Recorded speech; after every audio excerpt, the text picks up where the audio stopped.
시청자 여러분, 주말 평안하게 보내고 계십니까? 고영신의 시사논평 시작하겠습니다.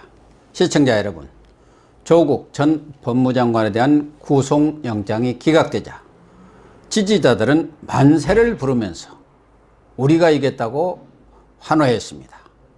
고민정 청와대 대변인은 검찰의 구속영장 청구가 얼마나 무리한 판단이었는지 알 수 있다고 맞장구를 쳤습니다. 그런데 법원이 피의자가 직권을 남용해 법치주의를 후퇴시키고 국가기능에 공정한 행사를 저해했다고 밝힌 부분에 대한 입장을 묻자 구속영장 기각 사유 전문을 보지 못했다고 변명을 했습니다. 아무리 권력 비리의 칼날을 들이미는 검찰이 밉더라도 청와대 대변인이 기각 결정문의 전문조차 보지 않은 상태에서 검찰을 맹렬히 비난하는 논평부터 내는 어처구니 없는 모습을 보였습니다. 더 한심한 일은 대변인실 행정관은 구속영장 기각 결정문 어디를 보더라도 죄질이 좋지 않다는 표현이 없다. 언론이 소설을 마구 써서 허위사실을 유포하고 있다고 언론을 맹공격하고 나섰습니다. 그런데 죄질이 좋지 않다는 표현은 기각 결정을 내린 권덕진 영장전담 부장판사가 직접 작성한 언론 보도 자료에 나온 내용입니다. 여러 가지 범죄 사실을 죄질이 나쁘다고 압축해서 표현한 것이죠. 국정운영의 컨트롤 타워라는 청와대가 이런 식으로 사실관계도 제대로 파악하지 않고 거짓말, 허위 논평이나 내고 있으니 나라꼴이 이 지경이 아니겠습니까? 청와대 하는 꼴이 하도 미덥지 못해서 먼저 한 말씀 드렸고요. 대다수 법률 전문가들은 범죄 혐의가 소명되고 죄질이 나쁜 조국에게 영장이 발부되지 않은 것은 납득이 가지 않는다는 입장을 밝혔습니다. 영장이 기각이 되어서 아쉽기는 하지만 어떻게 보면 수사의 정당성을 인정받았기 때문에 검찰 입장에서는 절반의 성공이라고 평가할 만합니다. 오히려 조국은 구속을 면했지만 검찰은 청와대 관계자들에 대한 수사를 확대할 수 있는 동력을 확보한 셈입니다. 조국은 영장실질심사 과정에서 외부에 구명 요청이 있었다는 사실을 분명히 밝혔습니다. 그것이 조국이 말하는 정무적 판단에 영향을 미쳤다는 점도 시인했습니다. 박형철 전 반부패 비서관도 조국이 외부로부터 전화가 많이 와서 골치가 아프다고 말한 뒤 감찰 중단 지시가 떨어졌다고 진술을 했습니다.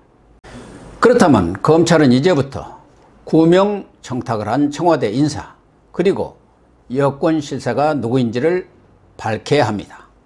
백운우 전 민정비서관, 윤건영 국정상황실장, 청경덕 총무인사팀 선임행정관 외에 김경수 경남지사, 이호철 전 민정수석 그리고 그 윗선 진짜 몸통에 대한 수사를 확대할 수 있는 명분을 얻었습니다. 그 결과에 따라 조국에 대한 영장을 재청구할 수도 있고 재판을 통해서 조국을 확실하게 무릎 꿇릴 수도 있습니다. 유재수 감찰무마 사건은 조국 영장 기각으로 끝난 것이 아니라 오히려 청와대 인사들에 대한 끝내기 수사만 남겨놓은 상태입니다. 울산시장 부정선거 개입 사건 역시 전모가 거의 드러났습니다. 검찰은 지난 27일 청와대에 김기현 당시 울산시장 측근비리 첩보를 전달해서 하명 수사 사건의 단서를 제공한 송병기 울산시 경제부시장에 대한 구속영장을 청구함으로써 승부수를 던졌습니다. 30일 영장 실질심사가 이루어지는데요. 영장 전담판사가 전에 조국 동생 조건 씨에 대한 구속영장을 기각한 바 있는 친문 성향의 명재근 부장판사인 것이 조금 꺼림칙은 합니다만 저 개인적 판단으로는 영장이 떨어질 것으로 예상을 하고 있습니다. 그런데 송병기에 대한 검찰의 구속영장을 보면 청와대가 문재인 대통령의 형이라 부르는 절친인 송철호 현 울산시장의 당선을 위해서 조직적으로 개입한 것으로 나타났습니다. 검찰은 송철호 시장과 백원우 전 민정비서관, 이광철 당시 민정비서실 선임 행정관을 공동정범으로 적시했다고 오늘 아침 조선일보를 비롯한 조간신문들이 보도하고 있습니다. 공동정범은 정범인 송병기와 똑같은 공범관계라는 뜻입니다.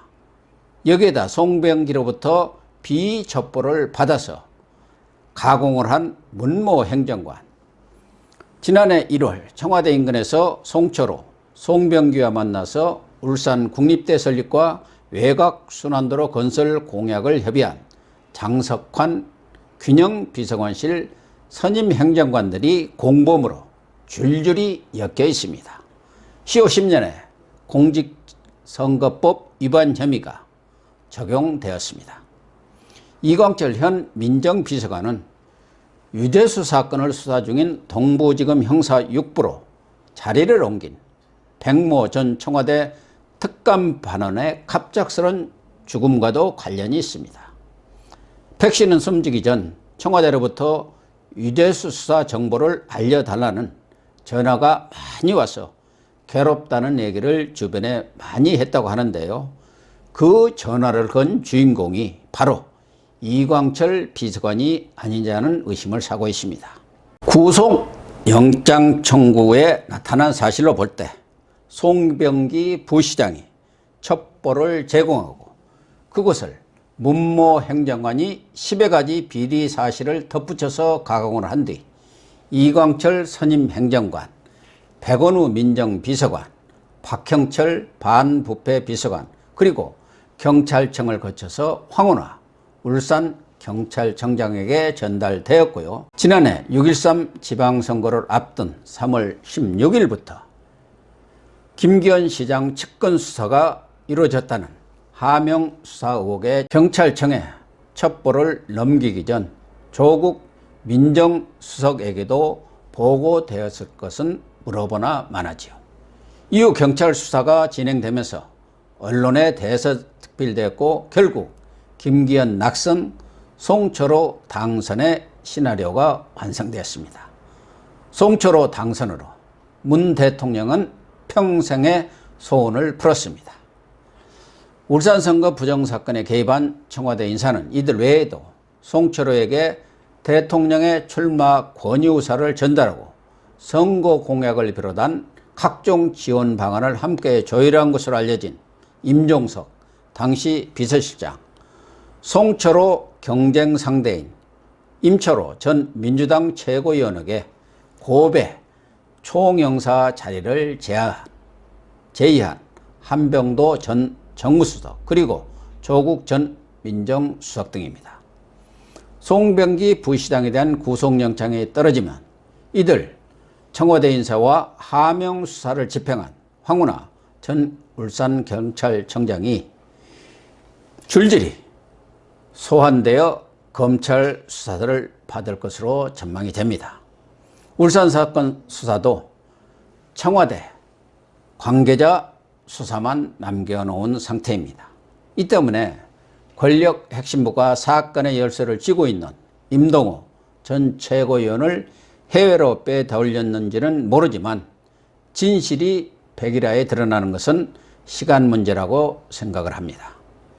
검찰 수사가 송병기 수첩에 VIP로 적힌 문 대통령까지 치고 올라갈 수 있을지는 의문입니다만 청와대가 민주주의 근간을 흔드는 울산 선거 부정사건의 사령탑 역할을 했다는 것은 정말 충격적입니다.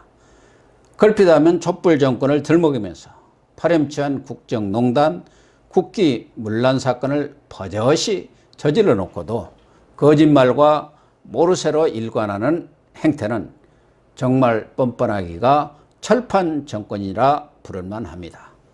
문 대통령은 본인의 개입 내지 인지 여부를 포함해서 울산 사건의 진상을 조속히 밝히고 사과할 것은 사과하고 조치를 취할 사람은 단호히 조치를 취해줄 것을 촉구합니다.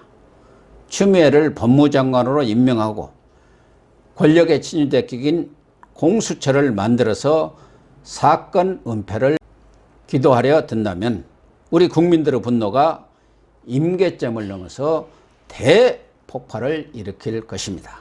거듭 문 대통령의 결단을 촉구하면서 오늘 방송 마치도록 하겠습니다. 감사합니다.